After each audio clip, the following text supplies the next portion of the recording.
Anissé, pour évoluer également dans le débat, on a remarqué que juste après, la CEDEAO, l'Union africaine ont condamné ce qui s'est passé, ces coups d'État-là. Mais on constate tout de même qu'il y a des pays voisins qui restent silencieux jusqu'à présent. Est-ce que c'est des calculs, c'est des mesures de précaution?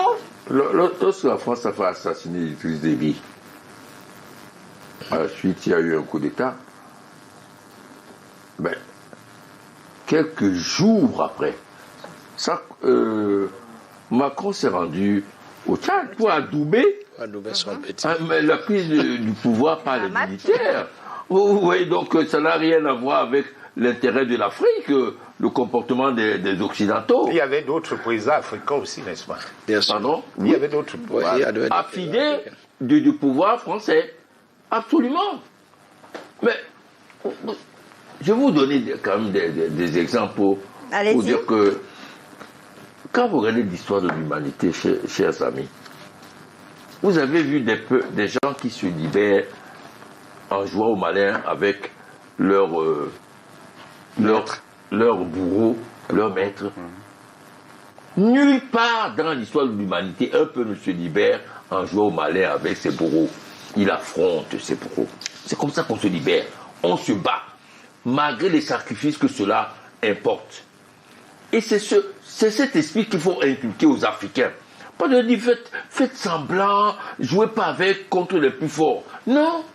Vous me rassurez, donc vous me rejoignez un peu. Non. Nous avons cette responsabilité, nous les Africains. Esclavage, colonisation, néocolonisation, ils sont battus pendant des siècles et des millénaires. Les Asiatiques aussi étaient là au même niveau que nous. Hein. Les Asiatiques ont été colonisés. Hein. Mais oui. S'il vous plaît. Je parle de l'Afrique en général. L'Afrique en général. S'il y a eu l'esclavage, les esclavagistes se sont appuyés sur des Africains, pas sur tous les Africains. Absolument. Ça veut donc dire qu'il y a quand même des catégories de gens qui refusent cette soumission. Absolument. Et quand vous dites qu'il y a la responsabilité des Africains, ce que je recule, ce n'est pas une tare des Africains. Chaque guerre de domination trouve sur place des affidés pour la mener. Dites que le peuple africain, de façon générale, n'accepte pas la domination, c'est ça le message qui va vous passer. Mais pas leur dire que, en réalité, tout ça c'est de votre faute. Parce que vous n'avez pas vous êtes un peuple amorphe. La capacité de vous sortir de... Non, pas tout le monde, bien sûr. Oui, absolument. Je vais vous donner deux autres exemples par rapport à ce qui s'est passé en Guinée. Allez-y. La Légion étrangère, c'est des mercenaires. Tout le monde le sait. C'est pas une armée. C'est des mercenaires. Donc, Maman dit, c'est un mercenaire. Il était en Afghanistan. C'est pas comme Bob Denard à l'époque, hein, c'est pas la même chose. C'est la même chose, c'est un mercenaire. La Légion étrangère est composée des gens venant de toute la nationalité. Et ils sont payés pour faire des opérations spéciales. Ils ne sont pas sous le commandement de l'état-major militaire français. C'est une unité spéciale, formée de mercenaires. D'ailleurs, la plupart des mercenaires qui ont tenté le coup d'État en Afrique sortaient de la Légion étrangère. Alors pour un mercenaire... Qui est formé pour, c'est ça? Qui est formé pour. Voilà. De la France, on le met à côté du président de la Guinée. Qui accepte? Qui accepte. Justement, c'est ça le problème. Le problème est là. Est-ce qu'il fallait, oui ou non, accepter ce rapprochement? Le président Condé, je pense que vous le savez tous, a pris quelques écarts avec la France officielle. Le groupe qui exploite les mines, ça date de Sékou Touré. Les repartitions entre le groupe minier et la Guinée datent de Sékou Touré. Sa mise en cause a posé problème. Et c'est l'ami personnel de Sarkozy.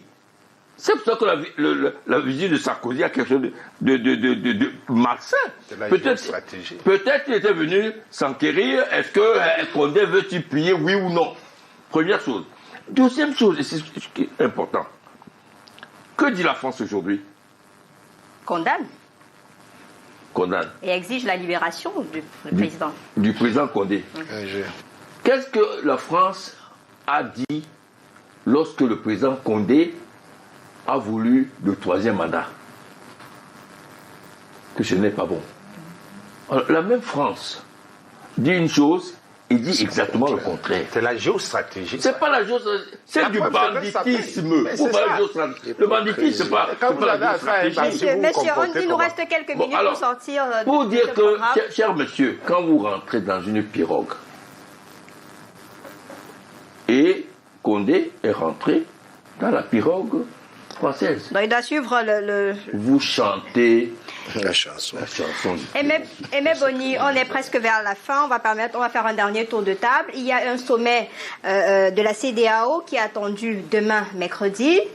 Est-ce une solution? Qu'est-ce qu'on peut attendre de ce sommet-là? Est-ce que ça va finalement trancher cette honte, entre guillemets, sur le continent africain? Alors, mon copanéliste parlait de bandits. S'il y a bandit, il y a parfois chef bandit. Peut-être que les Occidentaux sont les chefs bandits et nos dictateurs sont les bandits. Et nous avons besoin d'avoir, pas des bandits à la tête de nos États, parce que ces Occidentaux qui sont bandits, ils ne sont pas bandits quand il s'agit de gérer leur cité. Mais le film se termine, les westerns, pas la mort du chef bandit. Regardez beaucoup de films. Hein? Oui, le chef bandit meurt, mais avant de mourir, il a d'abord tué les bandits. Absolument. Voilà. Alors, donc, qu'est-ce qu'il faut attendre de sur la CEDEAO? Ben, écoutez, on connaît l'histoire.